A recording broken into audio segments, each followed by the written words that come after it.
Say who you are. Yeah. Hey, I am Grizz or Fernando, depending on where you know me from, and I am a radio host here in El Paso on 93.1 Kiss FM. This is our studio, Iris and Grizz in the morning, where we hang out every day and make dumb jokes. I'm also a community member working with the Barbed Wire Open Mic series. I'm the director of engagement there, where I help connect with different venues and different organizations in the city so that the Barbed Wire can do things like workshops, open mics, promoting the arts, and promoting literacy in El Paso. And beyond that, I'm also just really fun, so. I initially started writing. That was my first love, was telling stories. Anything with the medium that I had been given. I loved movies. I loved TV shows. For me, in my brain, every time I'd write a story, I was trying to make those things come to life. That's still the goal to this day, is to work in TV and movies, specifically as a writer. That led me to a lot of revelations about my mental health. I started writing poetry from the point of view of the characters that I was writing in my stories. And as I started writing poetry, I kind of realized I was writing from my own perspective.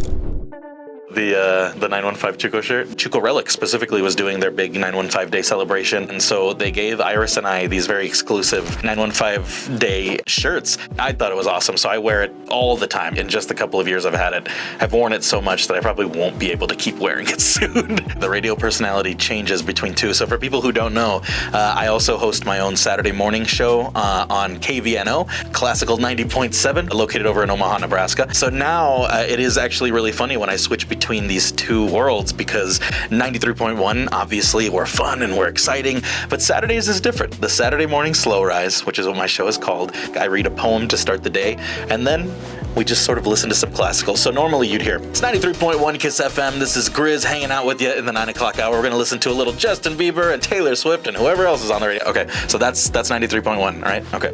This is 90.7 KVNO.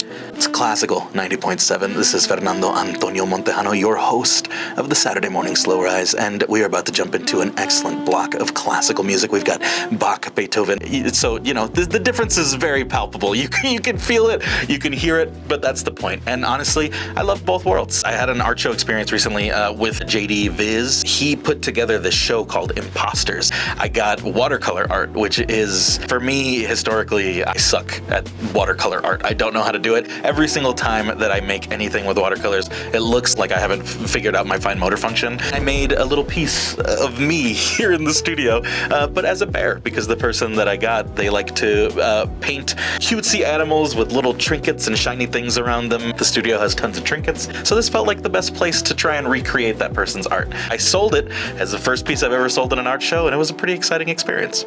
Honestly, it would have to be Death Proof, Quentin Tarantino's Death Proof. I personally have always enjoyed the heck out of it. I've always thought it was great. It used to be a comfort movie of mine for a very, very long time. It's sleek, it's fun, it's got homages to, you know, old horror classics, and it feels like a love letter to the slasher genre as it moved from, you know, one style to the next. I'm poetic about the films, so I like that stuff. But as far as TV shows go, the thing that I've recently binged was Squid Games. I had been a big fan of the storytelling. I love the way that they progressed through everything, and honestly, I love the macabre nature of it. I think it's intense. It also talks about relevant topics. You know, we've got people dealing with poverty all over the place, and you know, I could imagine myself having lived a life at one point where I probably would have enjoyed the games as well. Would I have won?